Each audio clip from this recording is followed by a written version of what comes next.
All right, in this video, we're going to talk about assigning a contract. Really straightforward. House so easy, we close fast, and anytime that works for you, your house don't need it, we'll throw cash. All right, in this video, we're going to talk about assigning a contract. And assigning a contract is really straightforward, and there's really just a couple components that are involved in the assigning of a contract. So first and foremost, most contracts, if not all contracts, are assignable unless they are explicitly written into the contract that they are not assignable. So essentially, by default, a contract is assignable. Again, unless it states that it's not assignable, it should be assignable. So what does assignable mean, or assigning a contract? What does that even mean? What that means is that you are essentially going to take a contract that you may have with a seller, and you are going to assign it to somebody else. So essentially what that means is somebody else is going to step into your shoes, and they are going to then be responsible to fulfill the obligations that were then written into that contract or that agreement. So I often assign properties that I have under contract to other investors, other landlords, other fix and flippers. And this is actually referred to as wholesaling. It allows me to flip a property that I never even bought in the first place.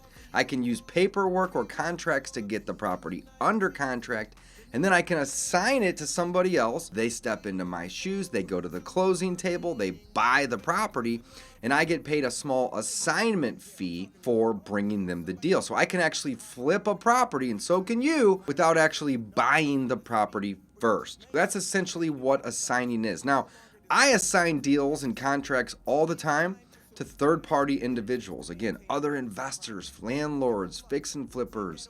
But sometimes I may need to assign a property from one of my entities to another entity. So it doesn't always have to be a third-party individual.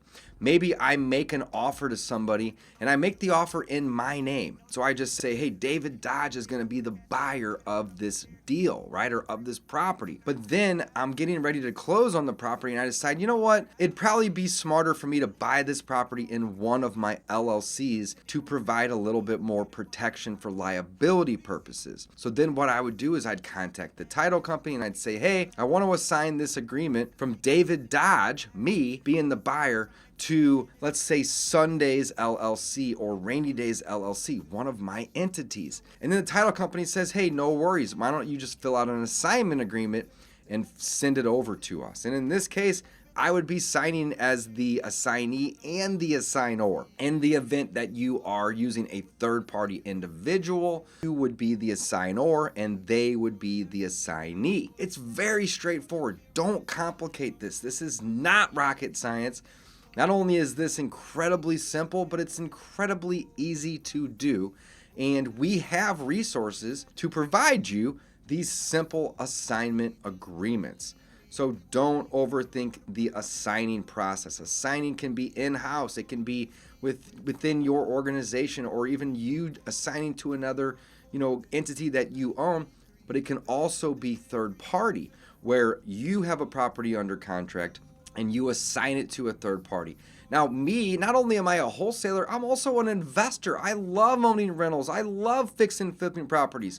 So oftentimes there's other investors or other wholesalers out in my market that get deals under contract, and then they will then assign those contracts to me, and I will be the buyer, and I will step into their shoes to fulfill the obligations that they agreed to with their seller. So one thing that you want to typically keep in mind is, if you are going to be assigning a deal, assuming you're the buyer and you have the contract with the seller, is that whenever you assign the deal to, your buyer, your third-party individual or investor, you need to let them aware and be known of all the agreements, all the obligations that you agreed to with your seller. So typically speaking, whenever I'm assigning a contract to another individual, or maybe I'm the assignee and I'm getting it assigned to me, I want to see the original agreement as well as the assignment agreement. Sometimes investors will just send you an assignment,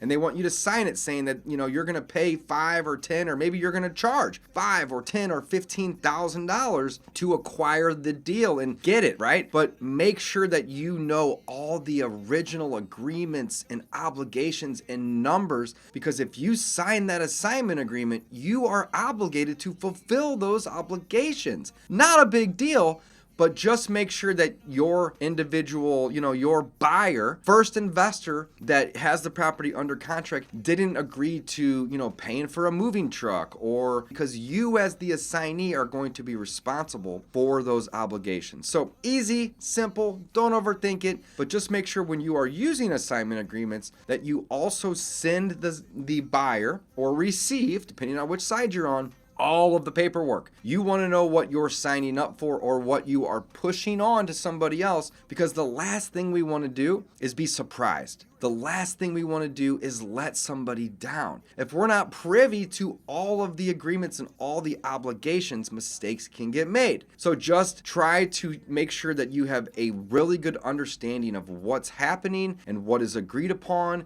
and what the numbers are and when and how and where. Therefore, whenever you assign something, nothing gets, missed or misunderstood, and the transaction can go smooth. Assigning is easy. We do it monthly, a couple times a month in some cases. And if you're doing lots of deals, and you're gonna be using assignments often.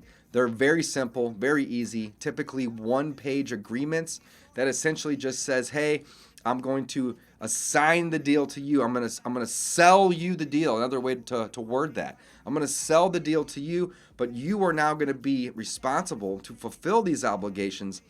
And one thing I didn't even mention yet is typically whenever you are assigning to a third party, you are assigning for a fee. If I assign from my name to my LLC, there's no cost, right?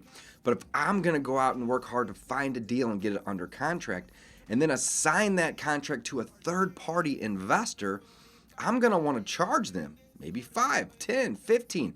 I've done assignments for $50, $60, $70,000 before. So there's no limit to the fee, but you are essentially going to have an assignment fee built into your assignment agreement. Hope you learned a thing or two in this quick little video on assignments. Don't overthink it. It's simple. You can do this. Household easy, we close fast and anytime that works for you. Your house don't need it, we'll throw cash, it hits so fast, don't know what to do.